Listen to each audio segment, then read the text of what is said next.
Prime Minister Shri Narendra Modi ji, Honorable Ministers, Excellencies, distinguished guests, ladies and gentlemen, I welcome you to this ceremony where we shall witness a few shining examples of India-Maldives bilateral cooperation in the form of development projects and exchange of MOUs agreements.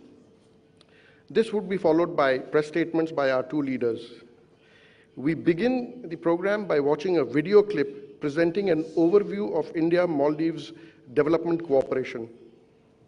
India has been a key partner in the socio-economic and infrastructural development of the Maldives. Several key projects have been completed in the past under this partnership. The National College for Policing and Law Enforcement in Addu is India's largest grant project in the Maldives. Our bilateral partnership has made significant strides in recent years, with a number of major development projects currently being carried out in the Maldives under Indian assistance. Among these, a road and drainage development project is being undertaken in Addu city. Under this project, a drainage system of 103 kilometers will be built, helping to alleviate flooding experience during seasonal rains. In addition, 107 kilometers of road will be developed by the end of August 2023. The project for reclamation and shore protection in Addu was initiated in March 2022. It will create close to 200 hectares of land that will further contribute to development of Addu as a hub of economic activity in southern Maldives. India is also aiding the design and development of water and sewerage facilities across 34 islands in the Maldives. It is the largest climate adaptation initiative being carried out in the Maldives under concessional credit of over $100 million. This project is closely linked to improving the well-being and livelihoods of communities across the country. India is happy to support efforts to preserve Maldivian culture and heritage, as evidenced by the project for conservation and preservation of Malay Friday Mosque. Prime Minister Narendra Modi offered assistance for this project during his visit to the Maldives in 2019. This project is being carried out with technical support from the Archaeological Survey of India, and the project is estimated to be concluded by July 2023. India has been a true ally and trusted development partner of the Maldives. Long live the Maldives-India partnership.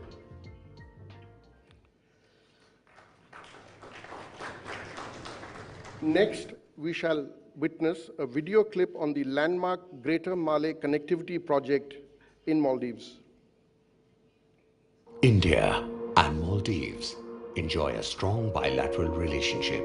Both countries share sturdy cultural links, and the bilateral relations have been nurtured and strengthened by regular contacts at the highest levels.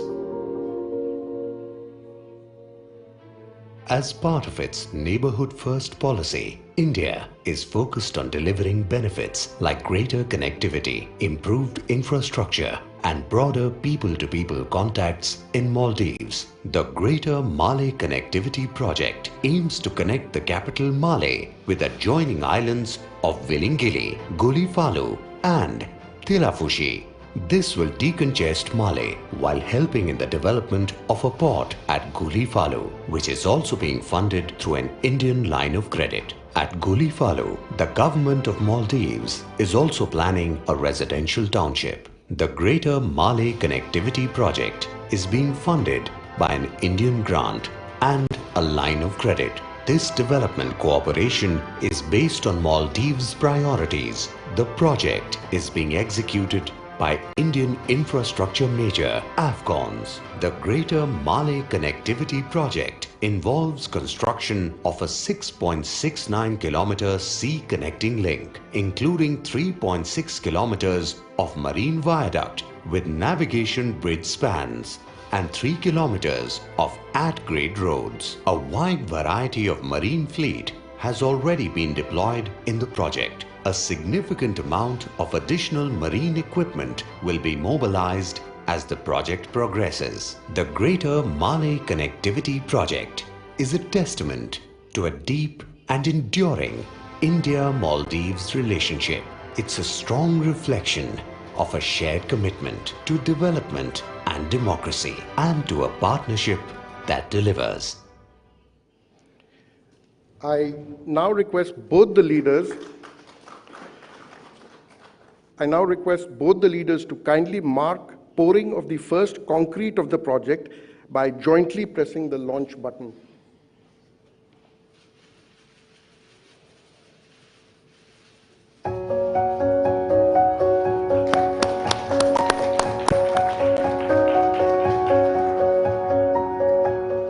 sir. Next, we shall view a video clip prepared to review the progress on construction of 4,000 social housing units being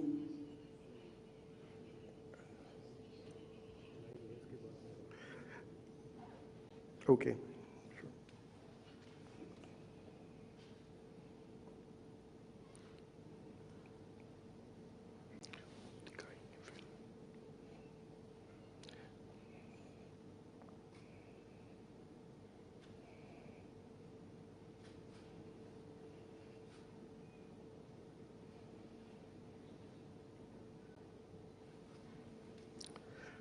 Next, we shall view a video clip prepared to review the progress on construction of 4,000 social housing units being constructed in Hudumale.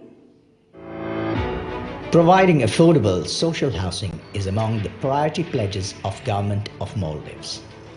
In order to enhance the quality of life of the residents of Greater Mali region, the Government of Maldives has initiated the development of 4,000 housing units under two projects: FDC JMC Housing Project and FDC NBCC Housing Project.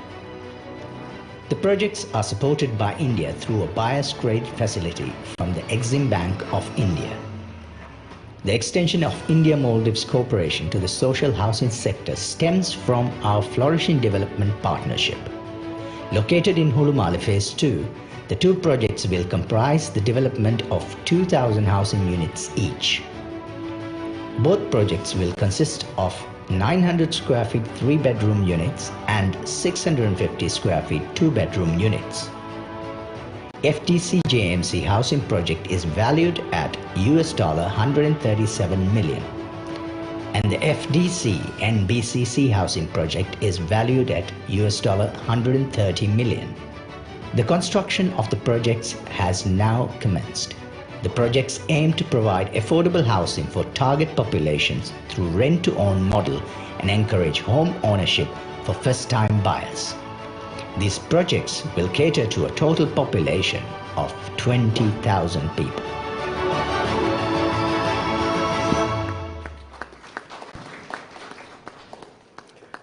Excellencies, we shall now proceed with the exchange of 6 documents between our two countries. First, we have the MOU on capacity building and training of members of local councils and Women Development Committee and staff of local government authority. This will be exchanged from the Maldivian side by His Excellency Ahmed Khalil, Minister of Foreign Affairs, Minister of State for Foreign Affairs, and on the Indian side by Shri Giriraj Singh, Minister for Rural Development and Panchayati Raj.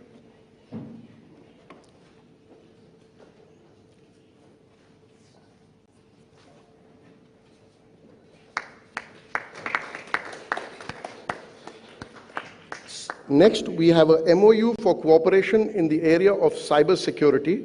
This will be exchanged on the Maldivian side by His Excellency Ahmed Khalil, Minister of State for Foreign Affairs, and on the Indian side by Shri Ashwini Vaishnav, Minister of Railways, Communications, Electronics and Information Technology.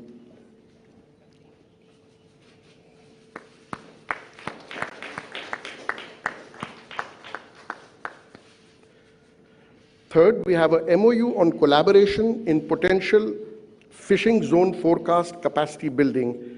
This will be exchanged from the Maldivian side by His Excellency Fayaz Ismail, Minister of Economic Development, and on the Indian side by Dr. Jitendra Singh, Minister of Earth Sciences, Oceanography, etc.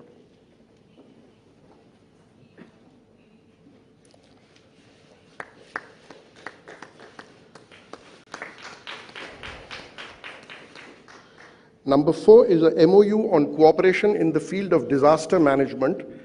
This will be exchanged from the Maldives side by His Excellency Ibrahim Amir, Minister of Finance, and on the Indian side by Shri Manu Mahavar, High Commissioner of India to the Maldives.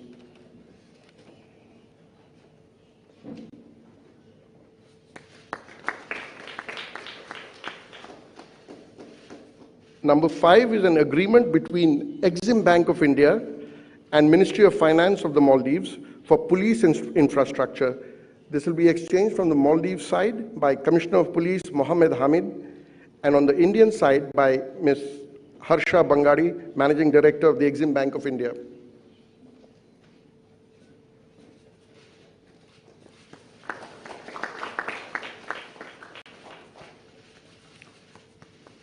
And finally, we have a letter of intent on buyer's credit funding approval of US dollars 119 million for additional 2,000 social housing units to be constructed in Hudumale. This will be exchanged from the Maldivian side by His Excellency Ibrahim Amir, Minister of Finance, and on the Indian side by Mrs. Harsha Bangadi, Managing Director of the Exim Bank.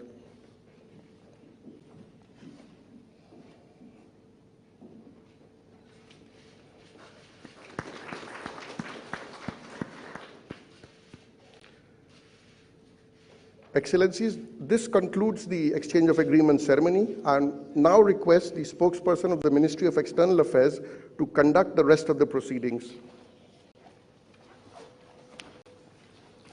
Your Excellency, Mr. Ibrahim Mohammed Solih, President of the Republic of Maldives, Honorable Prime Minister Shri Narendra Modi ji, honorable members from both countries, distinguished members of the delegation, friends from the media, we will now have the press statements. May I now request Honorable Prime Minister Shri Narendra Modi ji to make his press statement. Sir, the floor is yours. Your Excellency, my friend राष्ट्रपति सोली, दोनों delegations के सदस्य, media के प्रतिनिधि, नमस्कार। सबसे पहले मैं अपने मित्र राष्ट्रपति सोली और उनके डेलीगेशन का भारत में स्वागत करता हूं। पिछले कुछ वर्षों में भारत और मालदीव के मित्रतापूर्ण संबंधों में नया जोश आया है, हमारी नजदीकियां बढ़ी हैं। महामारी से पैदा हुई चुनौतियों के बावजूद हमारा सहयोग एक व्यापक भागीदारी का रूप लेता जा रहा है। फ्रेंड्स, आज राष्ट्रपति सोली के साथ मैंने कई विषयों पर व्यापक चर्चा की। हमने हमारे द्विपक्षीय सहयोग के सभी आयामों का आकलन किया और महत्वपूर्ण क्षेत्रीय एवं वैश्विक मुद्दों पर भी विचारों का आदान प्रदान किया। अभी कुछ देर पहले हमने ग्रेटर माला कनेक्टिविटी प्रोजेक्ट की शुरुआत का स्वागत किया। यह मालदीव का सबसे बड़ा इंफ्रास्ट्रक्चर प्रोजेक्ट होगा। हमने आज ग्रेटर माले में 4,000 सोशल हाउसिंग यूनिट्स उसके निर्माण के प्रोजेक्ट का रिव्यू भी किया। मुझे ये घोषणा करते हुए प्रसन्नता है कि हम इसके अतिरिक्त 2,000 सोशल हाउसिंग यूनिट्स के लिए भी फाइनेंशियल सपोर्ट देंगे। हमने $100 मिलियन की अतिरिक्त लाइन ऑफ क्रेडिट देने का निर्णय भी किया है ताकि सभी प्रोजेक्ट्स समयबद्ध तरीके से पूरे हो सके। फ्रेंड्स, इंडियन ओशन में ट्रांसनेशनल अपराध, आतंकवाद तथा ड्रग्स तस्करी का खतरा गंभीर है और इसलिए रक्षा और सुरक्षा के क्षेत्र में भारत और मालदीव के बीच करीबी संपर्क और समन्वय पूरे क्षेत्र की शांति और स्थिरता के लिए महत्वपूर्ण है। इन सभी साझा चुनौतियों के खिलाफ हमने अपना सहयोग बढ़ाया है। इसमें मालदीव के सुरक्षा अधिकारियों के लिए कैपेसिटी बिल्डिंग और ट्रेनिंग सहयोग भी शामिल है। मुझे ये घोषणा करते हुए खुशी है कि भारत मालदीव सुरक्षा बल के लिए 24 वाहन और एक नेवल बोट प्रदान करेगा। हम मालदीव के 61 आइलैंड्स में पुलिस सुविधाओं के निर्माण में भी सहयोग करेंगे। फ्रेंड्स, मालदीव सरकार ने 2030 तक कार्बन एमिशन को नेट जीरो करने का लक्ष्य रखा है। मैं इस कमिटमेंट के लिए राष्ट्रपति सोली को बधाई देता हूं और ये आश्वासन भी देता हूं कि इस लक्ष्य की प्राप्ति के लिए भारत मालदीव को हर संभव सहयोग देगा। भारत ने अंतर्राष्ट्रीय स्तर पर वन वर्ल्ड, वन सन, वन ग्रिड इसकी पहल उठाई है और इसके तहत हम मालदीव के साथ प्रभावी कदम ले सकते हैं। फ्रेंड्स, आज भारत मालदीव पार्टनरशिप न सिर्फ दोनों देशों के नागरिकों के हित में काम कर रही है, बल्कि क्षेत्र के लिए भी शांति, स्थिरता और समृद्धि का स्रोत बन रही है। मालदीव की किसी भी जरूरत या संकट में भारत फर्स्ट रिस्पॉन्डर रहा है और आगे भी रहेगा। मैं राष्ट्रपति सोली और उनके डेलीगेशन की सुखद भारत यात्रा की कामना करता हूं। बहुत बहुत धन्यवाद। Thank you, sir. May I now request His Excellency, Mr. Ibrahim Solih, President of the Republic of Maldives, to make his press statement. Excellency, the floor is yours.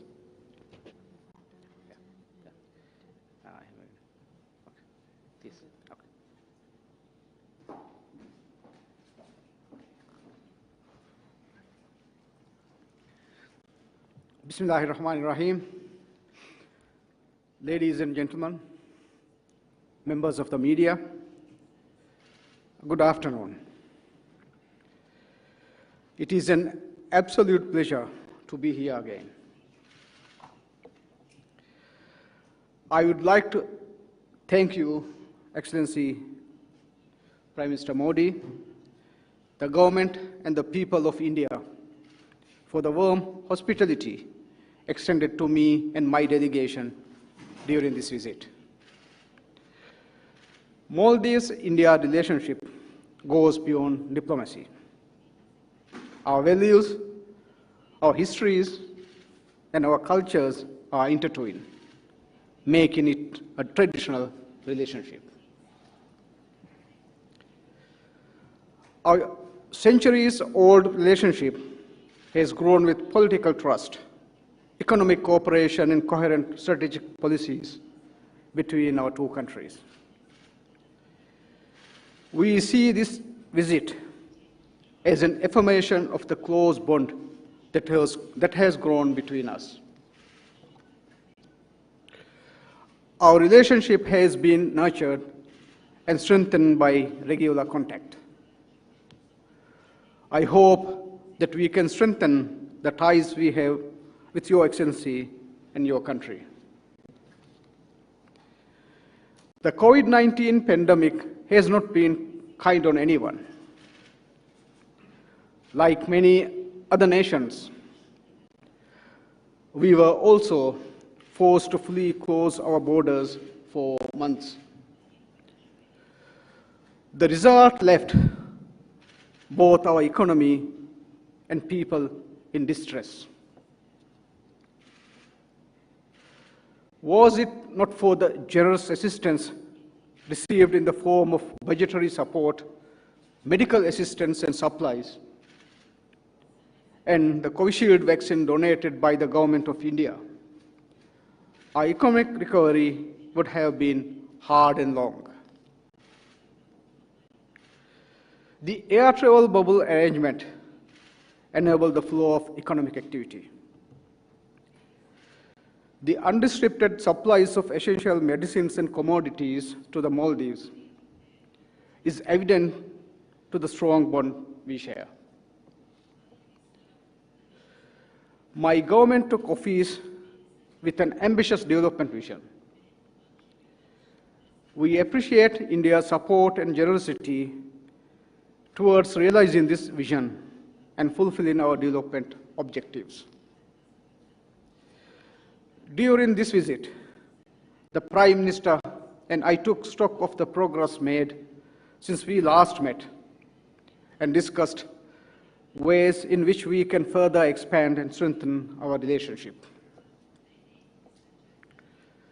The groundbreaking pouring of the first concrete ceremony of the Greater Malay Connectivity Project and the construction of 4,000 social housing units that we witnessed today stand as testimony to the strong partnership. This moment is made even more auspicious with the approval of the Exim Bank of India buyer's credit funding of $119 million for construction of another 2,000 social housing units in Greater Malay region. I thank the Government of India for this facilitation.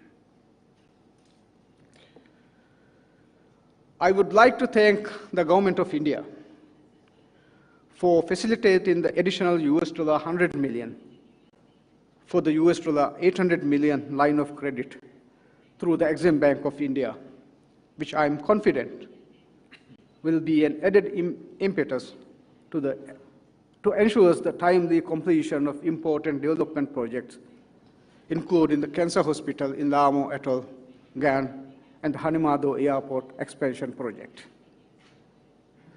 We recognize and thank the Government of India for the continued support to develop infrastructure and expansion of our human resource development. We are pleased to add more agreements in various fields that will contribute to the development agenda today. The MOU signed today on cybersecurity aims to promote closer cooperation and the exchange of information pertaining to cybersecurity in accordance with the relevant domestic laws, rules, and regulations, and based on equality, reciprocity, and mutual benefit. Investing in skill development is a high priority for my government. Today, we sign important MOUs that will help enhance our human resources and development. The MOU signed between Local Government Authority, Maldives, and the National Institute of Rural Development and Panchayati Raj, India, on capacity building and training will build the capacity of members of local councils, Women's Development Committee, and the staff of local government authority. The MOU signed between the National Disaster Management Authority of the Republic of Maldives and the National Disaster Management Authority of the Republic of India aims to enhance and promote the cooperation in the field of emergency management between our two countries. The credit line MOU signed between the Ministry of Finance of the Republic of Maldives and the Export-Import Bank of India to develop police infrastructure of the Maldives will contribute towards enhancing cooperation between the police service and the public through neighborhood policing and ensure the social well-being and safety of our communities. The MOU signed between Ministry of Fisheries, Marine Resources and Agriculture of the Republic of Maldives and Indian National Center for Ocean Information Services and the Ministry of Earth Science Government of India will enable cooperation in potential fishing zone focused capacity.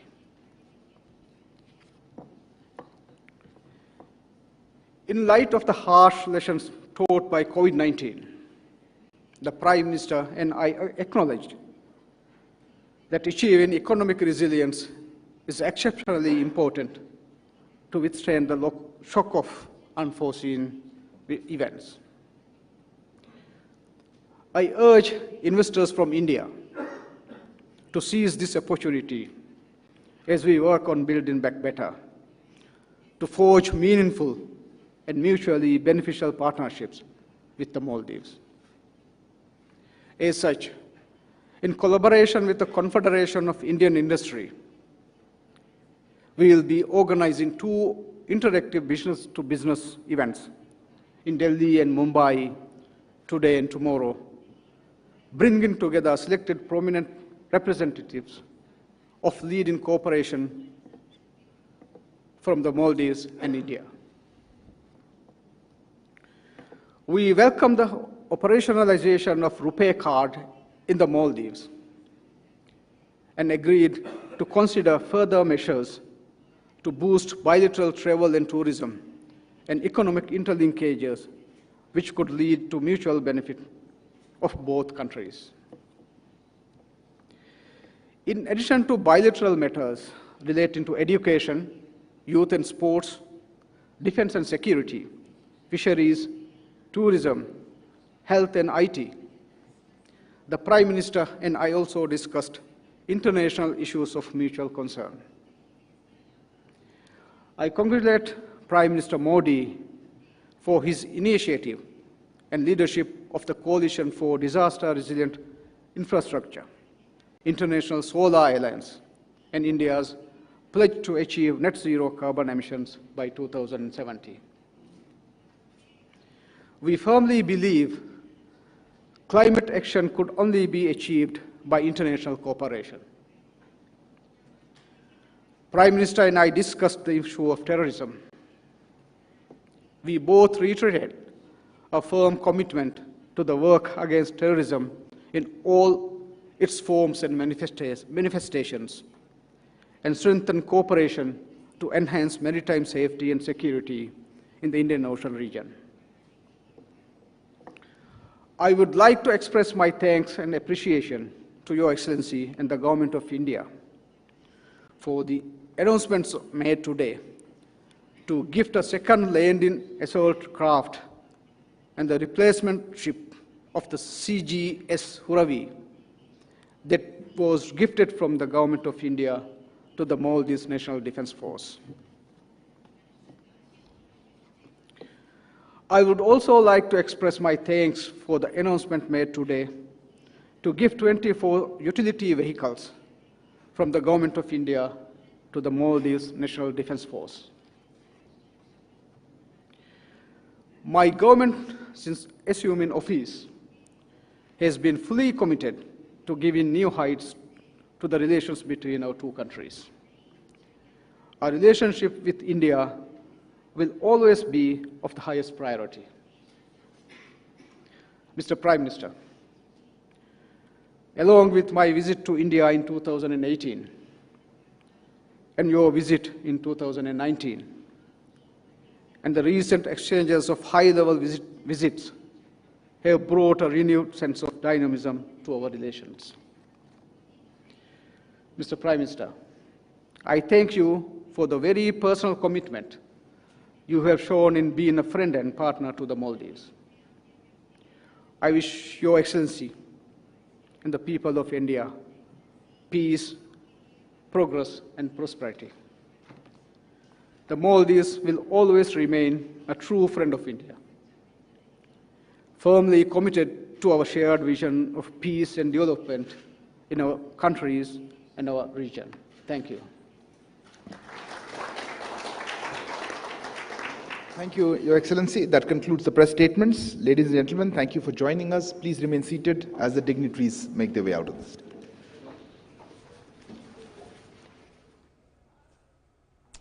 तो आप सीधे देख रहे थे दिल्ली के Hyderabad house से, जहां पे प्रधानमंत्री नरेंद्र मोदी और मालदीव के राष्ट्रपति इब्राहिम मोहम्मद सोलिह ने संयुक्त प्रेस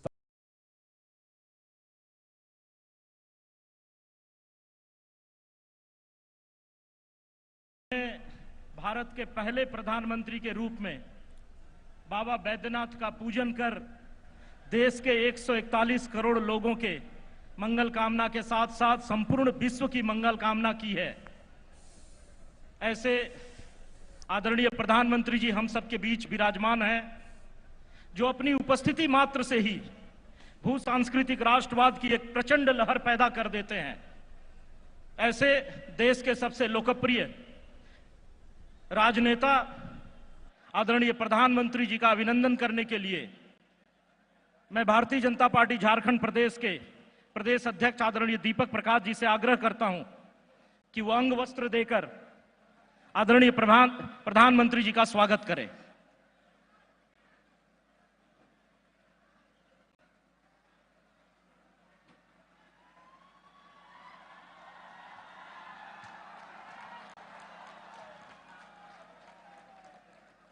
मैं भारतीय जनता पार्टी नेता विधायक दल और राज्य के प्रथम मुख्यमंत्री आदरणीय बाबूलाल मरांडी जी से आग्रह करता हूं कि वो भगवान बिरसा मुंडा जी का एक प्रतीक चिन्ह देकर आदरणीय प्रधानमंत्री जी का अभिनंदन करें।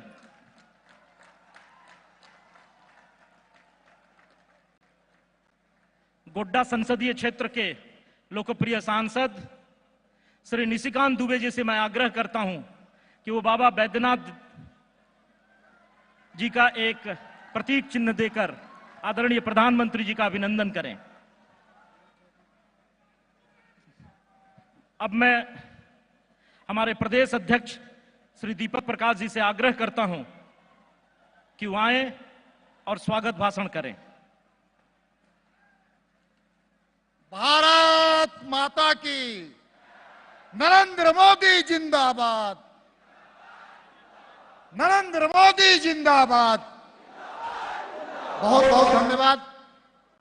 आज के इस अभिनंदन रैली में हम सब लोगों के बीच में दुनिया के सर्वाधिक लोकप्रिय नेता, भारत के यशस्वी प्रधानमंत्री, भारत के 141 करोड़ों के दिलों में राज करने वाले सम्मानित मान्यवर नरेंद्र मोदी जी, मंच में बैठे हुए सभी सम्मानित हमारे नेतागण और सम्मानित मंच उपस्थित इस रैली में उपस्थित कोने कोने से आए हुए भारतीय जनता पार्टी के कार्यकर्ता, समर्थक और आम मतदाता और प्रेस और मीडिया के हमारे सम्मानित मित्रगण, सबसे पहले मैं झारखंड की 3.5 करोड़ जनता की ओर से, झारखंड के 3.5 करोड़ जनता की ओर से, भारतीय जनता पार्टी के एक एक कार्यकर्ता की ओर से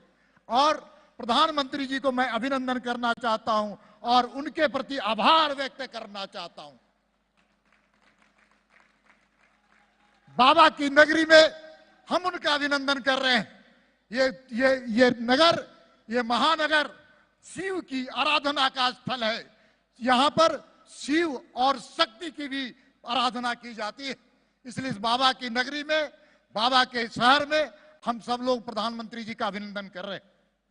हम सब कोई जानते हैं कि इस क्षेत्र से ऐसे कई महापुरुषों का जन्म हुआ है। भगवान बिरसा मुंडा, सिद्धू कान्हू, तिलका मांझी, ऐसे कई महापुरुषों का जन्म हुआ जिनके कारण आज हम कह सकते हैं कि ये देश आजाद हुआ है और उनके बताए हुए रास्ते पर हम सब कोई चलने का काम कर रहा है। ऐसे पवित्र स्थान पर, ऐसे तपोभूमि पर हम प्रधानमंत्री जी का अभिनंदन कर रहे हैं। मैं कहना चाहता हूं कि प्रधानमंत्री जी ने इस क्षेत्र के लिए, झारखंड के लिए 8 करोड़ 8 वर्षों से लगातार यहां पर झारखंड की जनता के लिए स्नेह दिया, प्रेम दिया, आशीर्वाद दिया। इसके लिए भी हम सब लोग अभिनंदन करते हैं, स्नेह करते हैं और उनको बधाई हम देते हैं। हम जानते हैं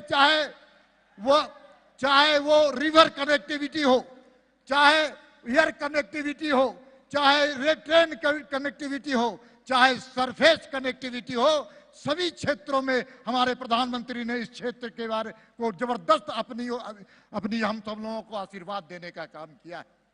इसके प्रति भी मैं आभार व्यक्त करना चाहता हूं। और आज का दिन तो बहुत ही शुभ दिन है। यहां पर एयर कनेक्टिविटी देकर के इस क्षेत्र के आर्थिक विकास और यहां के टूरिज्म के बारे में एक बहुत बड़ी सौगात देने का काम किया है। यहां से झारखंड के 16,085 करोड़ रुपए का एक तोहफा भी हम सब लोगों को देने का काम किया है। लेकिन मैं सबसे ज्यादा इन चीजों के अलावा एक चीज के लिए मैं अभिनंदन करना चाहता हूं, आभार व्यक्त करना चाहता हूं कि एक संथाली आदिवासी महिला को भारत का सर्वोच्च पद के लिए प्रत्याशी, राष्ट्रपति पद का प्रत्याशी बनाने के लिए प्रधानमंत्री जी ने काम किया है। उसके लिए भी मैं अपनी ओर से, आपकी ओर से, सब झारखंड की जनता की ओर से आभार व्यक्त करना चाहता हूं। मैं ज्यादा न कहते हुए मैं इतना ही आग्रह और निवेदन करना चाहता हूं कि प्रधानमंत्री जी की कृपा जिस प्रकार से यहां पर हम सब लोगों के साथ रहती है, आगे भी बने रहेगी और हम सब लोग एक विकसित झारखंड बनाने की जो कल्पना हमारे पूर्वजों ने की थी, आज की वर्तमान पीढ़ी कर रही है, उसमें प्रधानमंत्री जी का बहुत बड़ा योगदान है। आगे भी हम सब लोगों को आशीर्वाद मिलते रहे। इन्हीं शब्दों के साथ मैं अपनी वाणी को विराम करता हूं। जय झारखंड, जय भारत। बहुत बहुत धन्यवाद। बहुत बहुत धन्यवाद आदरणीय प्रदेश अध्यक्ष जी। अब मैं आमंत्रित करना चाहूंगा गोड्डा संसदीय क्षेत्र के लोकप्रिय सांसद श्री निशिकांत दुबे जी को, वो आए और हम सबको संबोधित करें।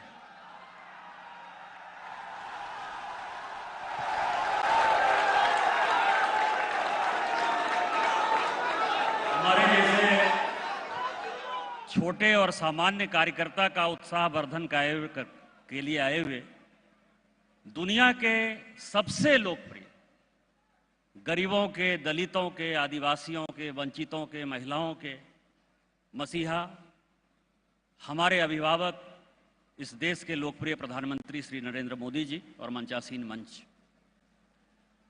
सिद्धो कान्हो, चांद भैरव, बिरसा मुंडा, तिलका मांझी का तो ये क्षेत्र है ही। ये जो देवघर है, माननीय प्रधानमंत्री जी महर्षि अरविंद के नाना राजनारायण बोस यहीं मरे, वो 20 साल तक वो यहीं रहे। ईश्वर चंद्र विद्यासागर की भी ये भूमि है, उनका आखिरी जीवन यहीं बीता। 1908 में महर्षि अरविंद के साथियों ने जो बम विस्फोट किया, वो भी यहीं बम विस्फोट देवघर में हुआ। रविंद्रनाथ टैगोर यहीं शांति निकेतन बनाना चाहते थे, उन्होंने 200 एकड़ यहाँ जमीन लिया था। महात्मा गांधी की बात मैं बोल चुका हूँ, लेकिन मैं अपनी बात 2 मिनट में समाप्त करूंगा। आज आप यहाँ आए हैं, राम को जैसे केवट मिला, निषाद मिला। ये देवघर कॉलेज जो है, इस देवघर कॉलेज में मेरे 2 मामा प्रोफेसर रहे, जिस कॉलेज कैंपस में ये कार्यक्रम हो रहा है। और उसमें एक मामा जेल गए, 19 महीने इमरजेंसी में जेल गए। मैं यहीं पैदा हुआ, यहीं पढ़ता था। और जब इमरजेंसी में वो जेल चले गए तो मेरे पिताजी जो इरिगेशन डिपार्टमेंट में काम करते थे, यहीं कहीं भीड़ में मेरे माँ, पिताजी और सारे परिवार के लोग बैठे हुए हैं, माननीय प्रधानमंत्री जी, उनको बर्खास्त कर दिया गया और मैं गांव चला गया। फिर मामा रिलीज हुए, वो भारतीय जनता पार्टी के पहले अध्यक्ष थे यहाँ देवघर जिला के। मेरी सिस्टर जो है यहीं पढ़ती थी, इसी देवघर कॉलेज में। और दशहरे का समय था, वो गांव गई, पेट में दर्द हुआ, गांव में रोड नहीं था, कोई डॉक्टर नहीं था। ट्रैक्टर से ले जाते हुए मेरी छोटी बहन का डेथ हो गया। और आप समझ सकते हैं कि आज आपने जब एम्स दिया, जब मैं एम्स जाता हूं तो मुझे सभी में अपनी बहन ही दिखाई देती है कि मैं अपनी बहन का जान नहीं बचा पाया, लेकिन आपने जो है ये बड़ा काम कर दिया। आपने बहुत उपकार किया, शायद जनता इसको कभी नहीं भूलेगी। आप आए इन्हीं शब्दों के साथ। जय हिंद, जय भारत। बहुत बहुत धन्यवाद आदरणीय सांसद महोदय। अब मैं आमंत्रित करना चाहूंगा राज्य के प्रथम मुख्यमंत्री और नेता भाजपा विधायक दल आदरणीय बाबूलाल मरांडी जी को, वो आए और हम सबों को संबोधित करें।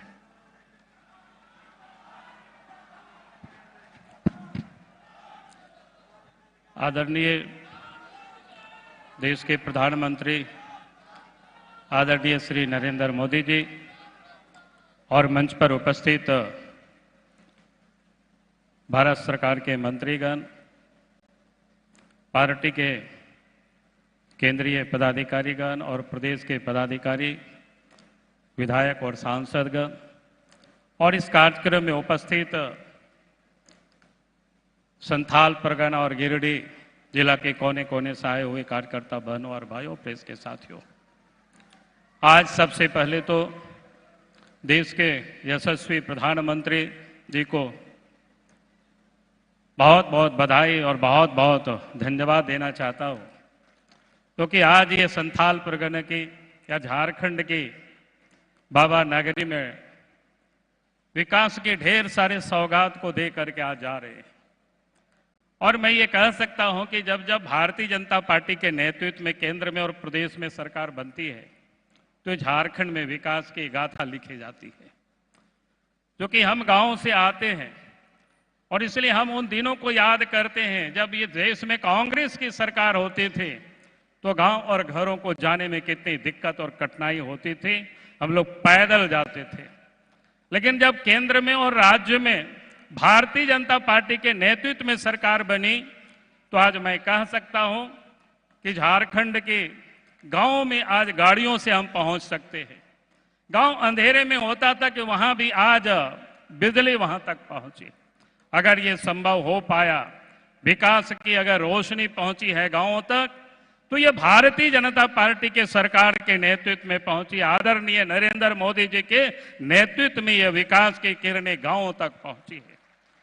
और आज तो बहुत बड़ा सौगात है कि हवाई अड्डा का भी उद्घाटन हुआ। अब हम देश और देश के बड़े महानगरों और दुनिया से भी हम आप जुड़ सकते हैं आसानी से। देवघर से हम जा सकते हैं।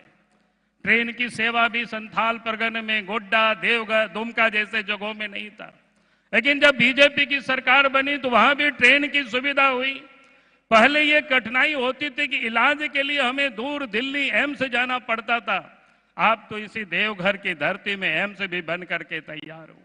आप तो यहाँ हमें सुविधा हुई कि अब दूर दराज जाना हमें नहीं पड़ेगा, हम इस नजदीक में ही स्वास्थ्य की भी सुविधा हमें उपलब्ध है। लेकिन आज मुझे इस बात को कहने में कोई दिक्कत नहीं, आज इन 2.5 वर्षों से इस प्रदेश में जिसकी सरकार चल रही है, ये काम करने के लिए नहीं बल्कि ये कमाने की ये सरकार है।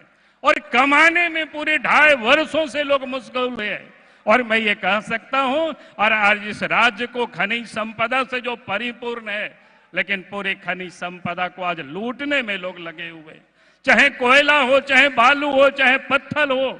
झारखंड की धरती से इलीगल तरीके से रोज लूटे जा रहे हैं, जमीन लूटे जा रहे हैं, विकास का काम पूरी तरह से ठप पड़ा हुआ है।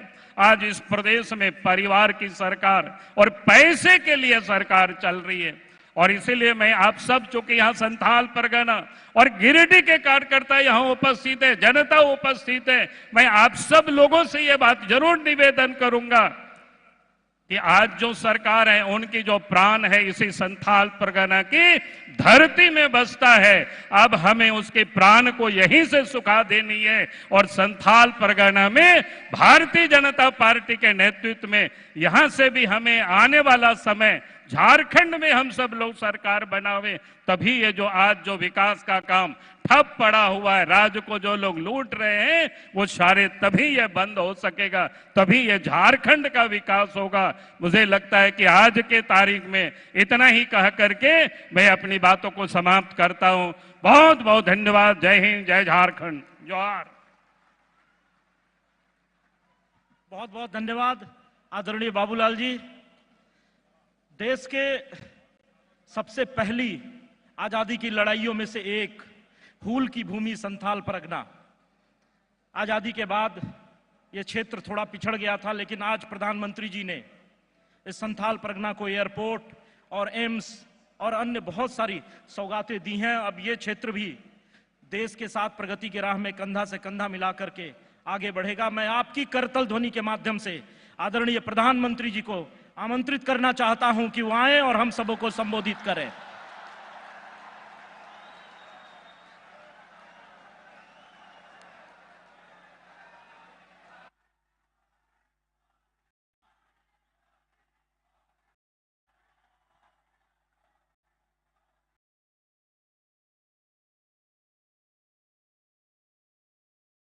बाबा बैद्यनाथ की, बाबा बैद्यनाथ की। संथाल परगना रैया की धरती बाबा बैद्यनाथ और वीर बांटा सिदो कानाबाग की धरती है। सानाम गो बाबा को, बोया मिसी को, डोबोक जोहार।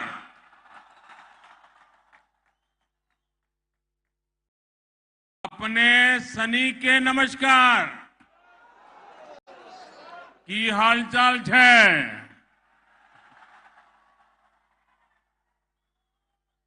मंच पर उपस्थित भारतीय जनता पार्टी के वरिष्ठ सहयोगीगण, केंद्रीय मंत्रिमंडल के मेरे साथीगण, संसद के मेरे साथीगण, विधायकगण और देवघर के मेरे प्यारे भाई और बहनों, कल देवघर की दिवाली पूरा देवघर दीप मालाएं प्रज्वलित कर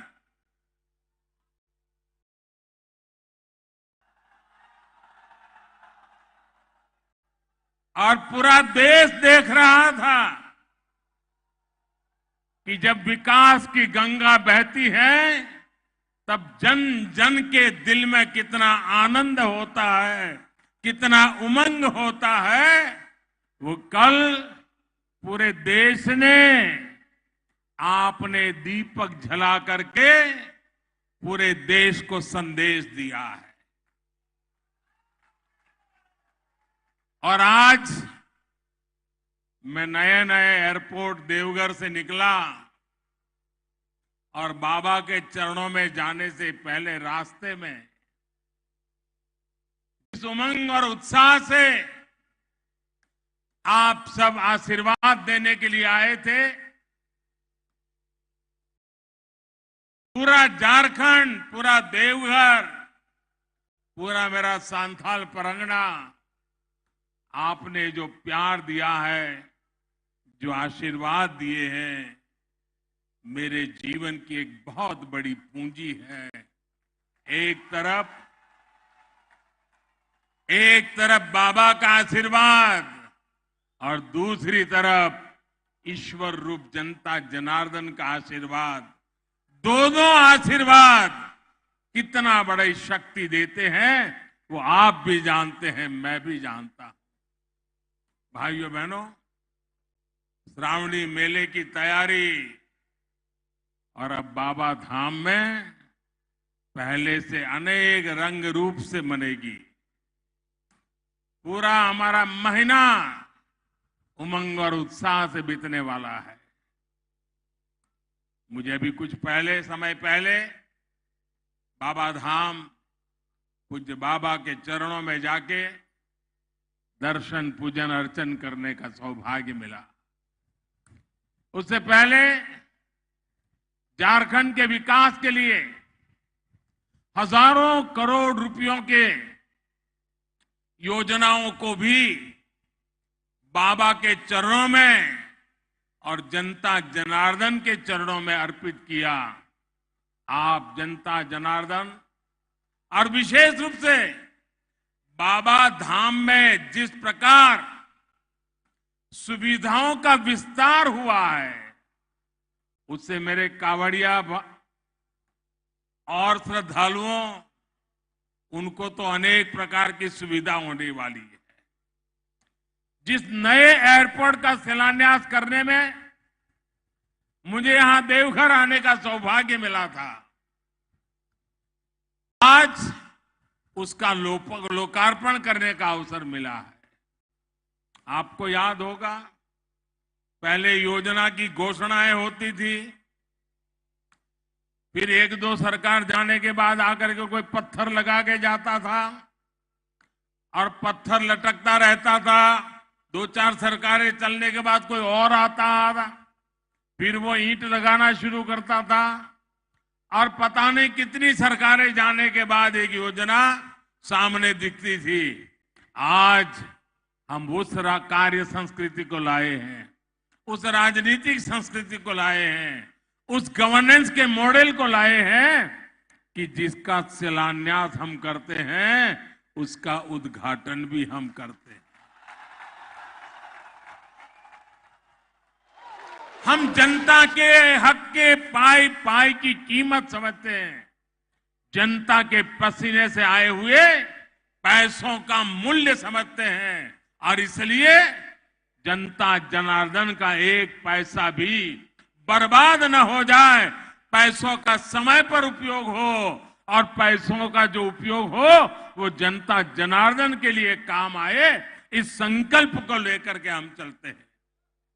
साथियों, आपने अपना स्नेह देकर मुझे जिस तरह अपना ऋणी बना लिया है, उसको मैं तेज विकास करके, सबका विकास करके चुकाने का ईमानदारी से प्रयास करता रहा हूं, करता रहूंगा। आज 16,000 करोड़ रुपए से ज्यादा की ये योजनाएं इसी दिशा में एक महत्वपूर्ण कदम है। भाई और बहनों, भारत आस्था, अध्यात्म और तीर्थ तीर्थ स्थलों की धरती है। तीर्थ यात्राओं ने हमें बेहतर समाज और बेहतर राष्ट्र के रूप में गढ़ा है। हमें देवघर को ही देखे तो यहां शिव भी है और शक्ति भी है। ज्योतिर्लिंग और शक्तिपीठ यहां दोनों मौजूद है। हर साल लाखों श्रद्धालु दूर दूर से यहां गंगा जल लेकर आते हैं। देश के अलग अलग कोने से आते हैं, बड़ी भक्ति भाव से आते हैं। लोगों को एक दूसरे की भाषा बोली भले समझ आए या ना आए, लेकिन हमारी आस्था, हमारी सांस्कृतिक विरासत, ये सांझी अमानत है। भारत की इन्हीं धरोहरों को सुरक्षित करने, इन तक पहुंचने का मार्ग आसान बनाने के लिए आज अभूतपूर्व निवेश किया जा रहा है।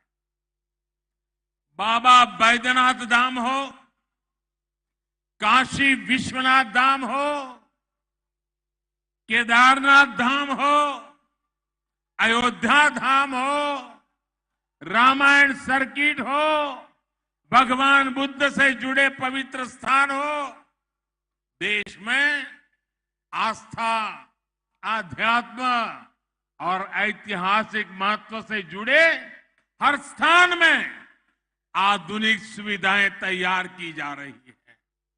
साथियों, आज पर्यटन दुनिया के अनेक देशों में एक आकर्षक उद्योग के रूप में रोजगार का बहुत बड़ा माध्यम बना हुआ है। आज पूरी दुनिया में अनेक देश हैं जिनकी पूरी अर्थव्यवस्था सिर्फ और सिर्फ पर्यटकों के भरोसे चल रही है। भारत के कोने कोने में पर्यटन की शक्ति अपार है, बहुत सामर्थ्य पड़ा हुआ है। हमें इसे और बढ़ाने की जरूरत है। आज दुनिया नए स्थानों को, नए कल्चर को, नई चीजों को देखना चाहती है, समझना चाहती है, जुड़ना चाहती है। लोग कुछ दशक पहले की विरासत देखकर आंखें चौड़ी करती लेते हैं। उनको कभी कभी लगता है अच्छा है, लेकिन जब भारत में आते हैं और यहां हर कोने में, हर पत्थर पे हजारों साल पुरानी यादें वहां पर समाहित हुई देखते हैं। हजारों साल पुरानी इन महान परंपरा दुनिया जब देखती है तो चकाचौंध उनके मन को प्रभावित कर देती है। इसलिए आज ये समय की मांग है कि भारत अपनी विरासत को ज्यादा से ज्यादा और तेजी के साथ संरक्षित करे, वहां आधुनिक सुविधाएं बढ़ाए। और हम ये पूरे देश में देख रहे हैं कि बीते वर्षों में जिन भी तीर्थ स्थलों को आधुनिक सुविधाओं से जोड़ा गया, वहां यात्रियों की संख्या, पर्यटकों की संख्या अनेक गुना बढ़ गई है। इसका सीधा लाभ वहां रहने वाले आसपास के गांव के लोग, आसपास के जिले के लोग, उनको इनका बहुत बड़ा लाभ होता है। मैं बाबा धाम के आप लोगों को बाबा विश्वनाथ की नगरी काशी का एक उदाहरण देना चाहता हूं। जब से काशी में विकास ने गति पकड़ी है, काशी विश्वनाथ परिषद का सुंदरीकरण हुआ है, बनारस आने वाले श्रद्धालुओं की संख्या में कई गुना बढ़ोतरी हुई है। 3 साल पहले की तुलना में इस साल वाराणसी में अभी तक 3 गुना अधिक यात्री आए हैं। इस वृद्धि के चलते होटल वाले हो, ढाबे वाले हो, नाव वाले हो, ऑटो रिक्शा वाले हो, फूल पौधे बेचने वाले हो, पूजा का सामान बेचने वाले हो, इतना ही नहीं, चाय बेचने वालों को भी बहुत फायदा हो रहा है। उनका कारोबार बहुत बड़ा है। वहां जो हस्तशिल्प का काम होता है, कारीगर बुनकर जो सामान बनाते हैं, उसकी बिक्री भी बहुत ज्यादा बढ़ी है। साथियों, ऐसा ही प्रभाव हम केदारनाथ धाम में भी देख रहे हैं। जब वहां पुनर्निर्माण नहीं हुआ था, जब वहां सुविधाएं नहीं बढ़ी थी, तो कपाट खुलने की शुरुआती 2 महीने में एवरेज 2-2.5 लाख यात्री आते थे। इस साल कपाट खुलने के शुरुआती 2 महीनों में करीब करीब 9 लाख श्रद्धालु बाबा केदार के दर्शन कर चुके। ऐसा ही एक उदाहरण आपको पता होगा, गुजरात में मां नर्मदा के तट पर सरदार वल्लभ भाई पटेल की विश्व की सबसे ऊंची प्रतिमा बनी है, स्टैच्यू ऑफ यूनिटी।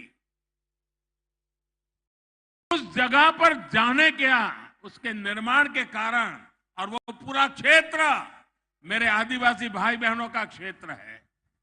वहां हमारे आदिवासी भाई बहन की रोजी रोटी कमाते हैं।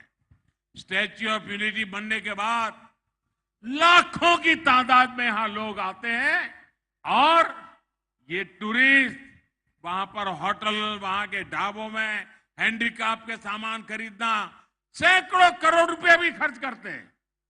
इसका सीधा लाभ वहां रहने वाले लोगों को हो रहा है, मेरे आदिवासी भाइयों बहनों को हो रहा है।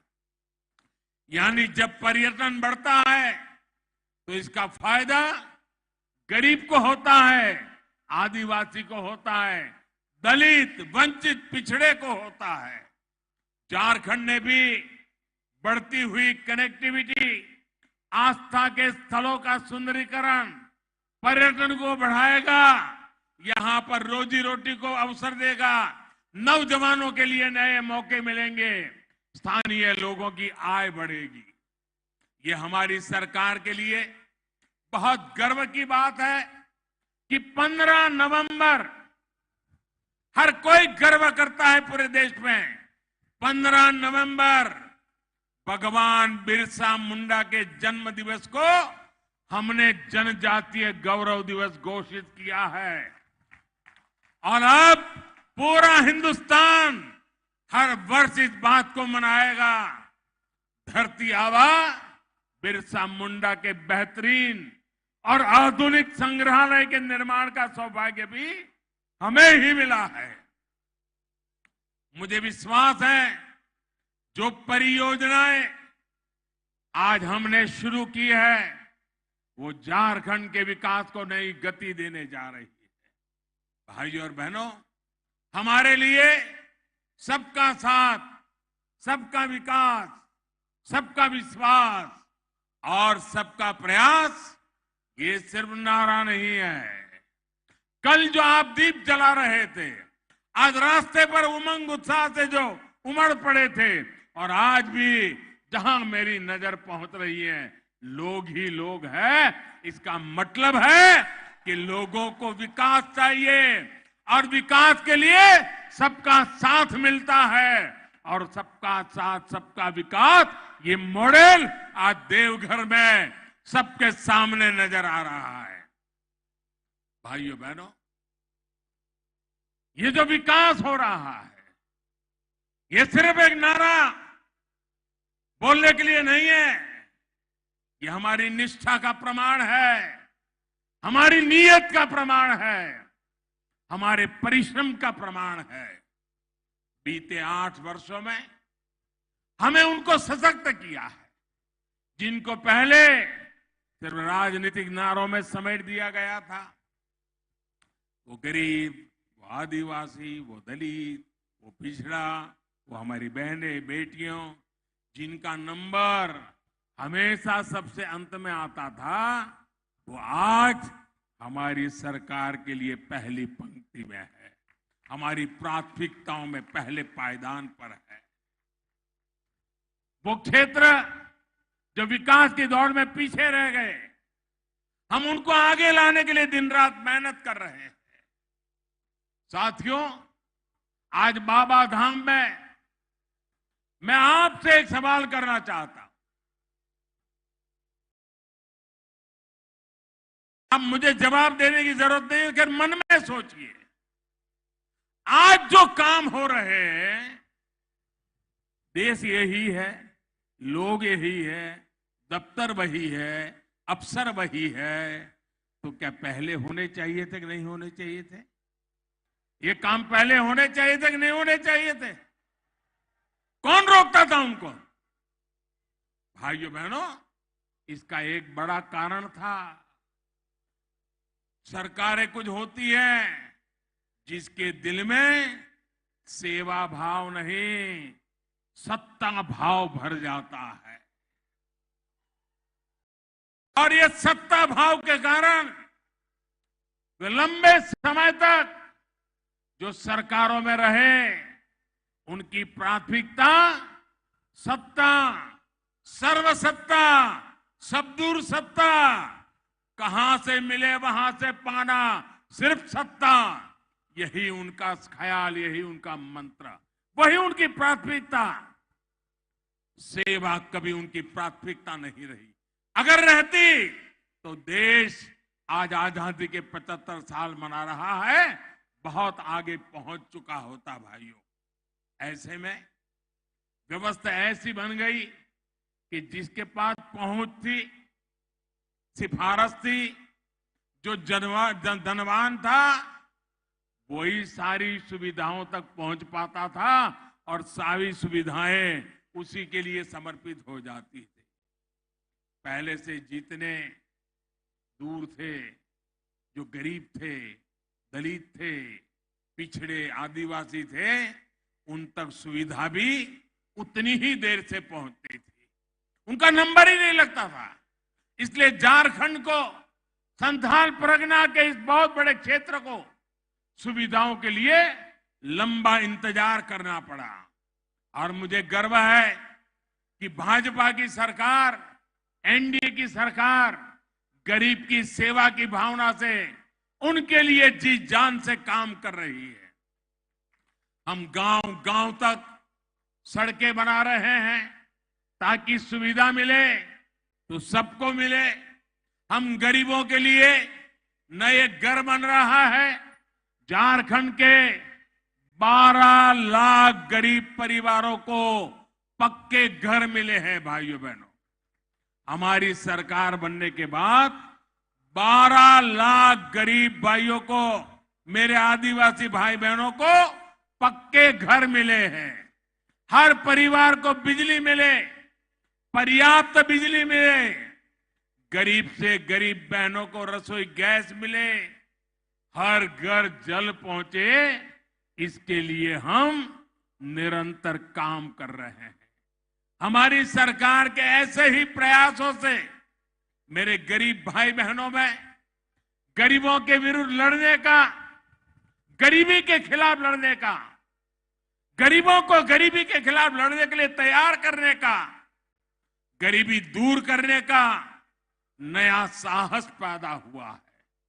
भाइयों और बहनों, हमारी सरकार गरीब की मुसीबतें समझती है, गरीब के सुख दुख की साथी है। कोरोना के इस कालखंड में 100 साल की सबसे बड़ी महामारी आई। इस दौरान हमारी सरकार ने गरीब को मुफ्त वैक्सीन से लेकर उनके खाने पीने तक हर चीज का ध्यान रखा। और इतना बड़ा देश, कोई गरीब के घर का चूल्हा न जले, इसकी हमने पूरी तकेदारी की ताकि गरीब भूखा न सो जाए। झारखंड के भी लाखों लोगों को केंद्र सरकार की मुफ्त राशन वाली योजना का लाभ मिल रहा है। भाई और बहनों, आज मुझे एम्स देवघर में नई सुविधाएं शुरू करने का भी मौका मिला है। झारखंड में स्वास्थ्य सेवाओं की बेहतरी के लिए हम निरंतर काम कर रहे हैं। यही झारखंड की धरती है जहां से जब रघुवर दास जी मुख्यमंत्री थे, आयुष्मान भारत योजना का उद्घाटन प्रारंभ यही झारखंड से हुआ था। इस योजना के तहत देश के 3 करोड़ गरीब मरीजों को मुफ्त इलाज मिल चुका है।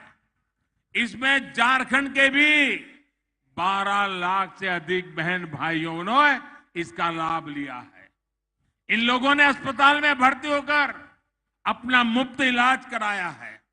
आप कल्पना कर सकते हैं, इससे सिर्फ झारखंड के गरीबों को ही 1400 करोड़ रुपए, अगर ये योजना न होती तो उनको अस्पताल के 1400 करोड़ रुपए का बिल भरना पड़ता। आज इस योजना के कारण झारखंड के लोगों के जेब में वो 1400 करोड़ रुपया बच गया है। मेरे भाइयों बहनों, सोचिए, इतना पैसा खर्च करके इलाज करने के बजाय मेरा गरीब भाई बहन तो यही सोचता कि भाई कुछ नहीं करना है, थोड़ी तकलीफ होगी, अब कितने दिन जीना है। भाइयों बहनों, वो दवाई न करवाते, घर पे बैठे रहते। मेरी माताएं तो बताती भी नहीं कि मुझे पीड़ा हो रही है, क्योंकि मां को रहता है कहीं बेटे को कर्ज हो जाएगा, वो दर्द झेलती रहती। लेकिन मां, तेरे बेटे पर कर्ज न पड़े, तेरा दूसरा बेटा बैठा है तेरी चिंता करेगा। लेकिन भाजपा सरकार की योजना गरीब के लिए बहुत बड़ा संबल बनकर आई है।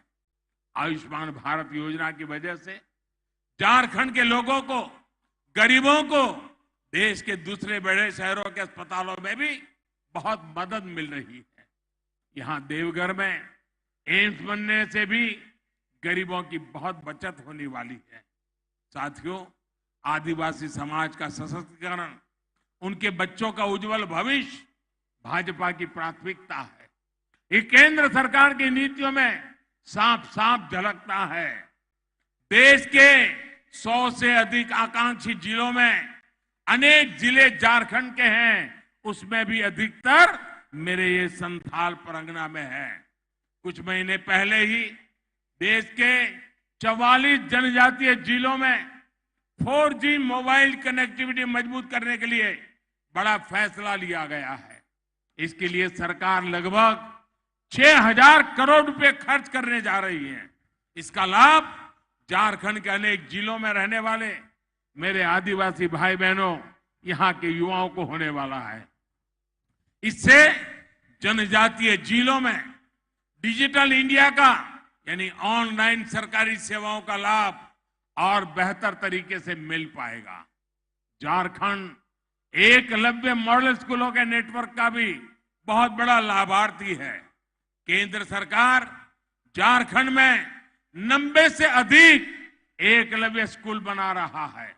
भाई और बहनों, झारखंड में प्राकृतिक संपदा भी है और समृद्ध होने का सामर्थ्य भी है।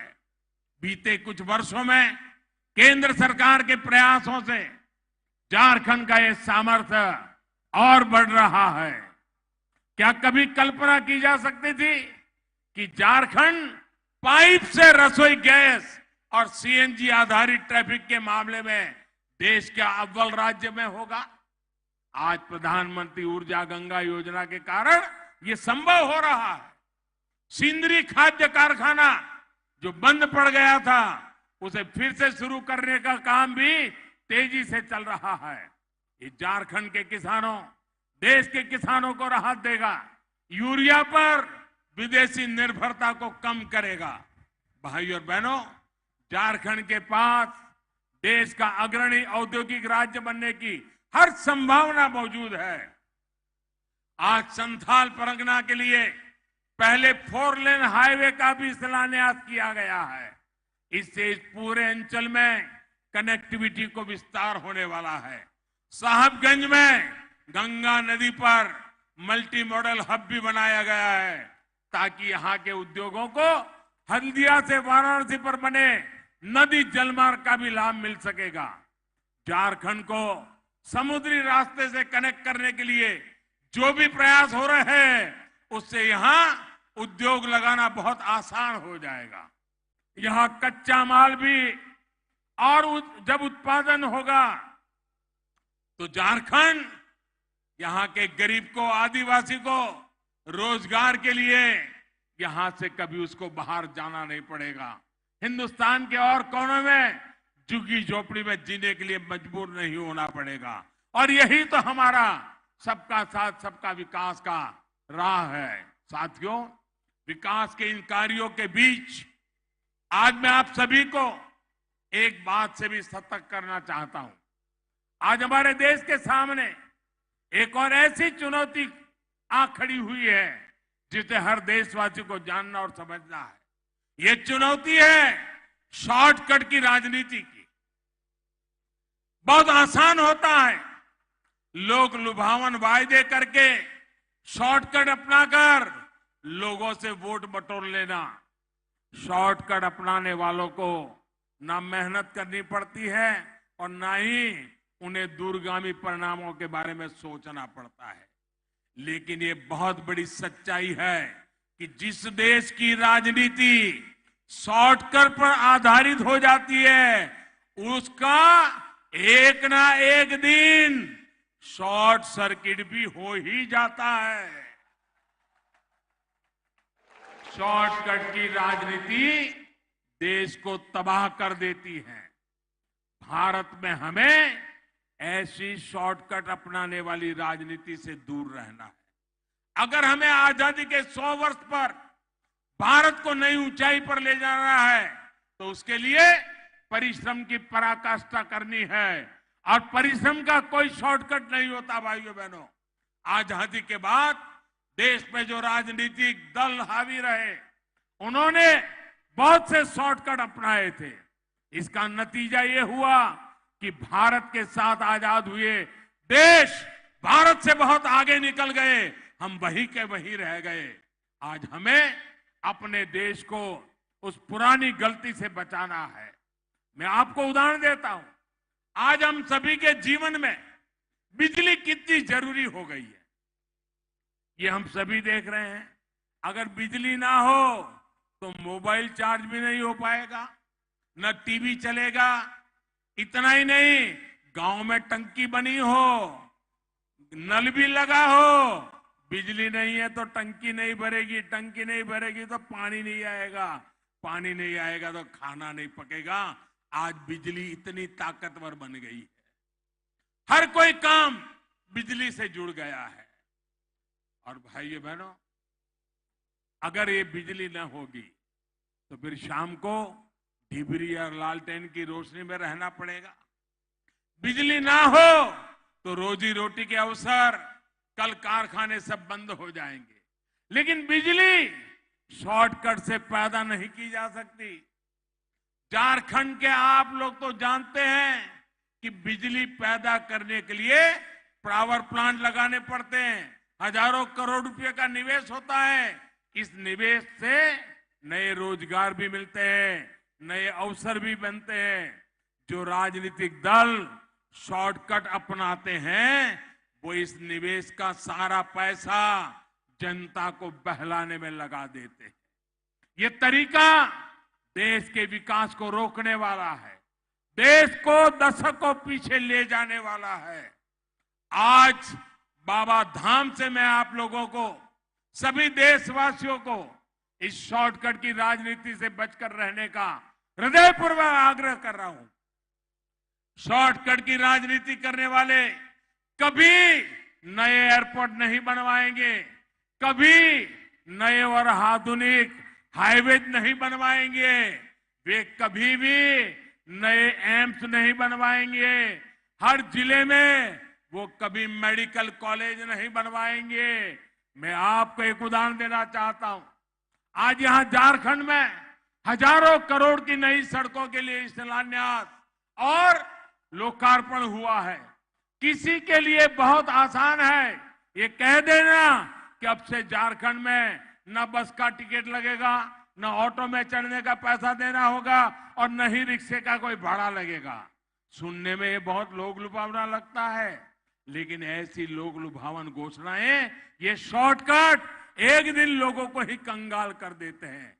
जब सरकार के पास पैसा ही नहीं आएगा तो फिर वो नई सड़कों के लिए कहां से खर्च करेगी, नई हाईवे कहां से बनवाएगा।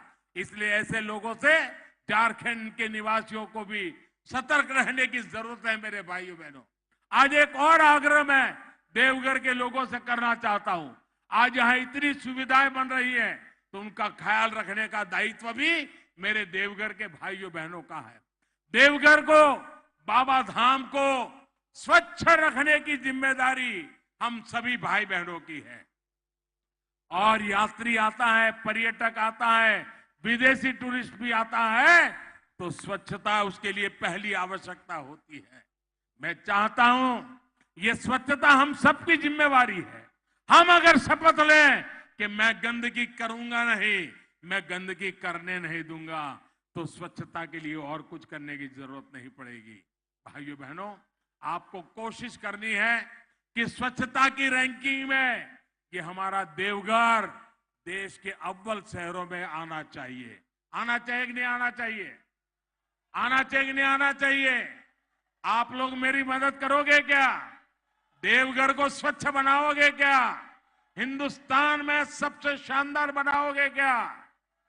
देखिए, मैंने जितना काम किया है, अब मैं इतना थोड़ा सा काम आपसे मांग रहा हूं।